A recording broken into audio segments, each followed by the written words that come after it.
बिस्मिल्लाहिर्रहमानिर्रहीम। इससे पहले 2-3 वीडियो के अंदर मैं डॉक्टर इसरार साहब के जो शिरकी अकायद थे उनकी निशानदेही कर चुका हूँ। किसी में वो वहदतुल वजूद को साबित कर रहे होते हैं मसालों के ज़रिए, कभी वहदतुल वजूद का अकीदा रखने वाले सूफिया का दफ़ा कर रहे होते हैं। गुज़श्ता वीडियो के अंदर मैंने ये दिखाया था कि डॉक्टर इसरार साहब कह रहे हैं कि एक वक्त आएगा कि जहन्नम भी ख़त्म कर दी जाएगी, जहन्नमियों का मामला ख़त्म कर दिया जाएगा, हमेशगी नहीं है। हत्ता कि कहते हैं कि ये जन्नतियों का मामला भी आखिर जाके किसी वक्त ख़त्म कर दिया जाएगा। और फिर जो रूहें जहाँ से निकली थी, पहले इशारा कर चुके थे कि अल्लाह के अंदर से ये रूहें निकली हैं और फिर अल्लाह ही के अंदर वापस चली जाएंगी। तो ये ऐसे अकीदे हैं कि कुरान का खुला इनकार है, बल्कि मजाक है कुरान का। तो अब ये एक और उनका ब्लेंडर आपके सामने ला रहा हूँ। ये लाने का मकसद सिर्फ ये है अल्लाह के बंदों के, देखो उम्मत मुसलमान के अंदर जो इनकलाबी किस्म के लोग समझे जाते थे, जब उनका ये हाल हो जाए, कुरान के माहिर समझे जाने वाले, कुरान के ऊपर अबूर हासिल करने वाले जो लोग उनको कहते हैं, उनका किस कदर खिलाफ कुरान अकायद हैं और उम्मत मुसलमान को गुमराही का ही बायस बन रहे हैं। तो ये सिलसिला कब रुकेगा? पहले ये बयान सुने डॉक्टर इसरार साहब का और उसके बाद इंशाअल्लाह मैं इसके ऊपर तबसरा करूँगा। के बाद अब 15वीं सदी में अल इमामुल महदी के ज़हूर का वक्त करीब है। अब जो कुछ मुझे हज़रत इमामुल महदी के बारे में कहना है, दोबारा अपनी बात दोहरा रहा हूँ, ये मेरा ज़ाती गुमान है, इख्तिलाफ किया जा सकता है। मेरा गुमान ये है कि ये अब जो मुजद्दिद आएंगे वो हज़रत महदी होंगे।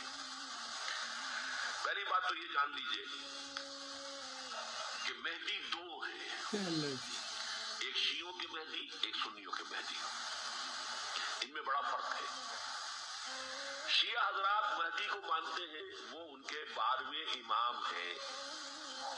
उनके अकीदे के मुताबिक उन्हें पैदा होने के फौरन बाद इस अंदेशे से कि उन्हें कत्ल कर दिया जाएगा एक गार में छुपा दिया गया था। तकरीबन 1200 बरस से वो उस गार के अंदर है। वो रूपोश हैं, छुपे हुए हैं, इसीलिए उन्हें इमाम गायब कहा जाता है। और अब उनका इंतजार हो रहा है, इसलिए उन्हें इमाम मुंतजर भी कहा जाता है। इसलिए शियों के दारुल उलूम जो होते हैं, दारुल उलूम अल मुंतजर, वो इसलिए कि उनका इंतजार किया जा रहा है। तो ये है, अब उनका ख्याल है कि आखिरी दौर में, आखिरी जमाने में वो जाहिर हो जाएंगे, गार से निकल आएंगे। देखिए, मैं इस अकीदे को इस बिना पर रद्द नहीं करता कि ये नामुमकिन है कि कैसे कोई शख्स जो है 1200 बरस तक किसी गार के अंदर जिंदा रह सकता है। नहीं, मैं समझता हूं मुमकिन है। 300 बरस तक असहाबे कहफ रहे कि नहीं रहे? सोए रहे। 300 ईयर्स हम मानते हैं। हजरत ईसा उसी हयात अर्जी के साथ 2000 साल से मौजूद है आसमान पे कि नहीं है? आपको मालूम है हजरत उज़ैर 100 बरस तक मरने के बाद दोबारा जिंदा कर दिए गए। फ़मातहुल्लाहु मिअता आमिन सुम्मा बअसा। तो नामुमकिनात में से कोई सवाल पैदा नहीं होता। लेकिन ये कि आया कोई इमामत मासूमा का, इन्ना लिल्लाहि व इन्ना इलैहि राजिऊन, यानी एक बातिल अकीदे को कुरान से साबित करने की कोशिश की जा रही है। कुरान से दलाइल फराहम किए जा रहे हैं इन गुमराहों को, बजाय इसके कि इनको बताया जाता है कि देखो ये मादी वादी का कोई मामला नहीं है। इमाम बुखारी रहमतुल्लाह अलैह या मुस्लिम रहमतुल्लाह अलैह जो लाए हैं, वो मुसलमानों के अमीर का जिक्र है। मुसलमानों के एक अमीर होंगे, मुसलमान आधी दुनिया गोया फ़तह कर चुके होंगे और जहाद का एक बहुत बड़ा सिलसिला जारी होगा कि ईसा अलैहिस्सलाम का नुज़ूल होगा और पहली सलात आके वो मुसलमानों के अमीर के पीछे अदा करेंगे। गोया साबित कर देंगे कि कोई नई शरीयत लेके नहीं आया हूँ, बल्कि इसी शरीयत मोहम्मदी सल्लल्लाहु अलैहि वसल्लम का एक पैरोकार हूँ। तो ये जो कुरान और हदीस का तो ये बयान है। बाकी इन कादियानियों ने और दूसरे लोगों ने ये जो महदी का तस्वर ख़ासकर शियों ने दिया है, ये बिल्कुल कुरान और हदीस का इनकार है, जिसको बड़े बढ़ा चढ़ा के हमारे औलिया मकबूल जान साहब भी पेश करते हैं और हकीकत टीवी वाले भी पेश करते हैं, एक डॉक्टर शाहिद हैं वो भी इसको पेश करते हैं, और अली इंजीनियर का तो कहना ही क्या, वो तो इसको बहुत ही ज़्यादा रंगो रोगन के साथ पेश करते हैं। तो ये बिल्कुल झूठी बात है, यकीन करो मेरे भाइयों, कोई किसी सही रवायत के अंदर नहीं है। जितनी ये रवायतें हैं ये मुनकर रवायतें हैं, और सिर्फ ईसा अलैहिस्सलाम की वापसी का रास्ता रोकने के लिए, या राफजियों ने जो अपना एक प्रोपेगेंडा किया हुआ है कि एक आएंगे मेहदी उसके बाद देखना फिर क्या होता है, और या जिस तरह यहूदियों का ये है कि एक मसीहा हमारा आएगा, ये दज्जाल, वो दज्जाल तो नहीं कहते, वो मसीहा कहते हैं, लेकिन जब दज्जाल का खुरूज होगा वो उसको अपना मसीहा कहना शुरू हो जाएंगे, और ये राफजी उसको अपना 12वां इमाम कहना शुरू हो जाएंगे, और उसको अल-मेहदी के नाम से पुकारना शुरू हो जाएंगे। क्योंकि इन की किताबों के अंदर जो चीज़ें लिखी हुई हैं वो इसी तरह की लिखी हुई हैं कि वो मेहदी आएंगे और पता नहीं दिन में हज़ार हज़ार मरतबा अबू बकर सिद्दीक़ और उमर बिन ख़त्ताब को ज़िंदा करेंगे, फिर फांसी चढ़ाएंगे सूली, फिर ज़िंदा करेंगे, फिर सारी उम्मत के गुनाह उनके ऊपर लाद के जहन्नम के अंदर फेंक देंगे। ये इनके अकीदे हैं शियों के, रफ़ज़ियों के। और इसी को गोया, इसी शजर खबीसा को ये डॉक्टर इसरार साहब पानी दे रहे हैं इसकी जड़ों के अंदर, और कुरान से दलाइल ला रहे हैं। अंदाज़ा इस तरह इनकी मत मारी गई है। 3 दलाइल उन्होंने कुरान से दिए हैं जो बिल्कुल फिट नहीं आते हैं, क्योंकि जब कोई बंदा किसी चीज़ को साबित करने का इरादा कर ले तो फिर वो ज़बरदस्ती उन दलाइल को लाने की कोशिश करता है। देखिए साहब कहफ का मामला, वो तो अल्लाह की अपनी कुदरत है और एक सही वाक़या है कि 300 और कुछ साल बाद वो उनको अल्लाह ताला ने जगाया। इसी तरह ईसा अलैहिस्सलाम का वहाँ ज़िंदा रहना 2000 साल से बिल्कुल अल्लाह की कुदरत और अल्लाह के मंसूबे का हिस्सा है। और उज़ैर अलैहिस्सलाम का 100 साल बाद ज़िंदा हो जाना, ये भी अल्लाह की कुदरत, एक मुअजिज़ा है और एक इल्मी चीज़ है जो लाई है अल्लाह ताला दुनिया वालों के सामने। जो 100 साल बाद ज़िंदा कर सकता है वो 1000 साल बाद भी ज़िंदा कर सकता है, और जो 1000 साल बाद ज़िंदा कर सकता है वो करोड़ों साल बाद भी ज़िंदा कर सकता है, और जो करोड़ों साल बाद ज़िंदा कर सकता है वो क़यामत के दिन भी ज़िंदा कर सकता है। इस तरह ये दलाइल थे जो ईमान और अक़ीदे की तक़वियत के लिए। तो बताओ, ये एक झूठा और फ़र्ज़ी मेहदी जो उन्होंने गढ़ा है, और उसकी वजह से पूरा ये इन्होंने अपना एक सिलसिला बनाया, इसके लिए कुरान से दलाइल दे रहे हो ज़बरदस्ती।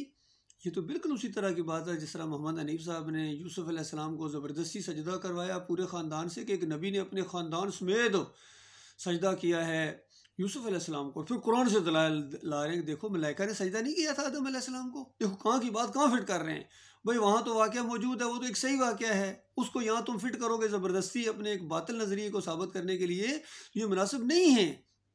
और यही कुछ असल में इन्होंने किया है। सूफिया की जो भी किताबें पढ़ें, कश्फुल माजूब पढ़ें, खुनियत तालिबीन पढ़ें अब्दुल कादिर जिलानी की, और मुहियुद्दीन चिश्ती के मलफूज़ात पढ़ें, शाह वलीउल्लाह की किताबें पढ़ें, हर जगह आपको यही अंदाज़ मिलेगा। इसी तरीके से अपने बातिन नज़रियात को सौ व शुक्र का अनुमान बांध के कश्फुल माजूब वाले ने इस तरह कुरान की आयत देखो, कुरान में नहीं आया कि वो कंकरियाँ आपने नहीं फेंकी थी बल्कि अल्लाह ने फेंकी थी। इस तरीके से वहाँ का मामला यहाँ लगा रहे हैं कि अल्लाह बंदे के अंदर आ जाता है और बंदा अल्लाह के अंदर चला जाता है। अपने मुशरिकाना और काफराना इन अकायद को साबित करने के लिए इनको कुरान की तारीफ़ करनी पड़ी है। तो ये लिहाजा ये बिल्कुल इनका ये दलाइल हैं, ये बातिल हैं। और इसी तरह ये ग़ज़वा हिंद का जिक्र करते हैं, कोई किसी सही हदीस के अंदर इस अंदाज से नहीं है। ये और बात कि पूरी दुनिया के ऊपर इस्लाम अपना झंडा गड़ेगा, इसका तो इनकार किया ही नहीं जा सकता। सिर्फ हिंदुस्तान क्या, पूरी दुनिया के ऊपर इस्लाम का वो मामला होगा। लेकिन एक ऐसी बात जो पेश करते हो जो हकीकत में नहीं, ये झूठ क्यों करते हो? और वो जायद साहब की जो सुर्ख टोपी वाले, वो कहते हैं ग़ज़वा हिंद इस वजह से कि नबी अलैहिस्सलाम बनफ़्से नफीस आएंगे।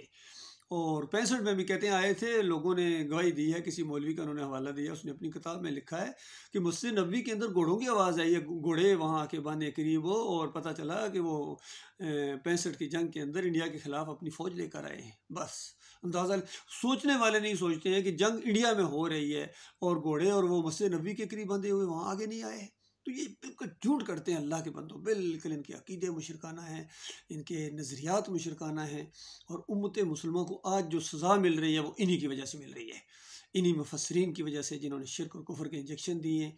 देखिए महमूद हसन साहब ने सूरह फातिहा के वो कड़ाके की जो आयत पहली आती है, इय्याका नअबुदु व इय्याका नस्तईन, उसके अंदर शिर्क का इंजेक्शन दे दिया।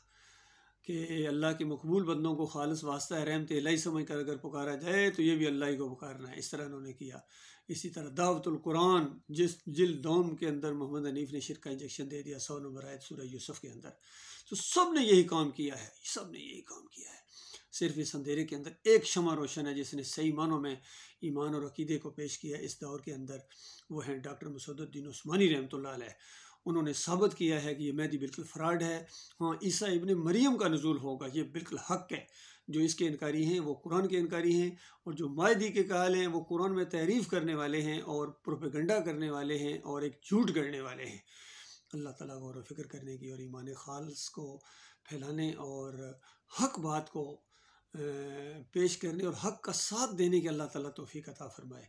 वक़ूल को लिहाजा अस्तग़फ़िरुल्लाह ली व लकुम व लिसाइरिल मुस्लिमीन। हमारा ये चैनल यूट्यूब के ऊपर जो चल रहे हैं खालिस तौहीद और ईमान के गिर्द घूमते हैं और उम्मत मुसलमा के जितने भी अकायद के अंदर शिरक आ गए हैं उनकी निशानदेही इंशाअल्लाह हम कर रहे हैं। अल्लाह के फजल व करम से ये मामला शुरू हो गया है। तौहीद की दावत उठी है अपने पूरे दलाइल के साथ, अल्हम्दुलिल्लाह ये आगे बढ़ेगी और इसने गलबा पकड़ना ही पकड़ना है। खुशकिस्मत हैं जो इसका साथ दे रहे हैं और बहुत ही ज़्यादा बदबख्त हैं जो इसको नहीं मान रहे हैं या इसकी मुखालफत कर रहे हैं।